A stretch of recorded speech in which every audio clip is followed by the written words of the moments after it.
सर्व विद्यार्थ्यांना पुन्हा एकदा सूचना आहे, हॉलमध्ये आता बसलेल्या विद्यार्थ्यांनी शालिनी समोर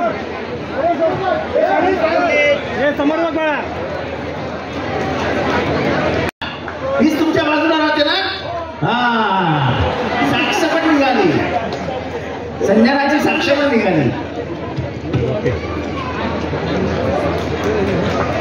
ओके बाळा, ओके जा. पण पेडणेकर जरा हात दाखव यार, लॅपटॉप मिळालाय तुला. या मॅडम. आजच्या भारतामध्ये भक्त जास्त झाले आणि विचारांचा पाठपुरावा करणारे कमी झाले.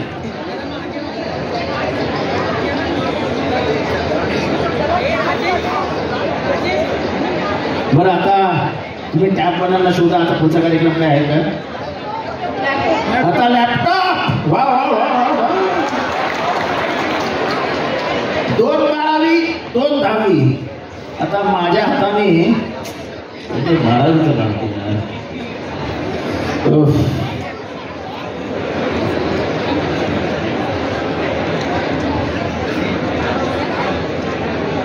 अरे वा वा वा वा.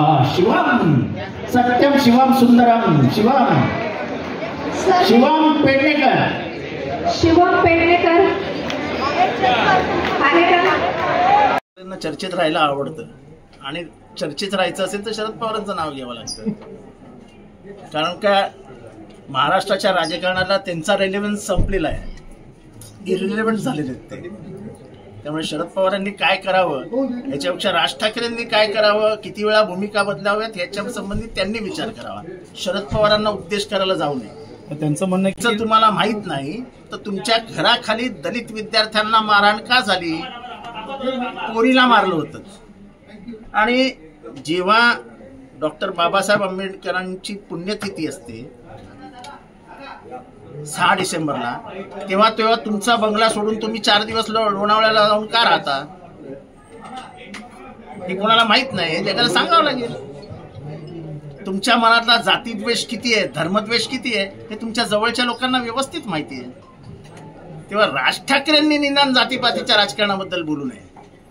त्यांनी परप्रांतीयाची देखील भूमिका मोठी घेतली. त्यांनी परप्रांतीयांविरुद्ध भूमिका घेतली, त्यांनी मुसलमानांविरुद्ध भूमिका घेतली, त्यांनी दलितांविरुद्ध भूमिका घेतली.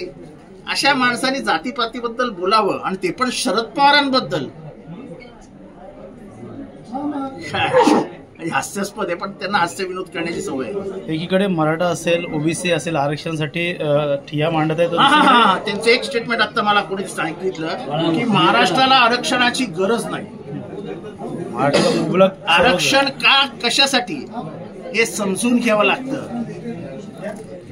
एसी वातावरणात, एसीच्या घरात जन्माला आलेल्यांना आरक्षणाचं महत्व काय समजणार. अशिक्षित घरी जन्माला आलेल्यांना आरक्षणाचं महत्व काय समजणार.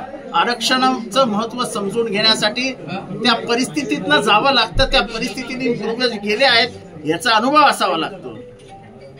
ज्यांचे चारों हात घी में और सर कढाई में, त्यांना काय आरक्षण कळणार. आरक्षण करण्यासाठी महाराष्ट्राचा सामाजिक सामंजस्य समाज कसा आहे, महाराष्ट्राची सामाजिक परिस्थिती कशी आहे ही समजून घ्यावी लागते. आणि म्हणून तर आम्ही म्हणतो एकदा होऊन जाऊ ना, जातीनुसार गणसंख्या होऊन जाऊन द्या.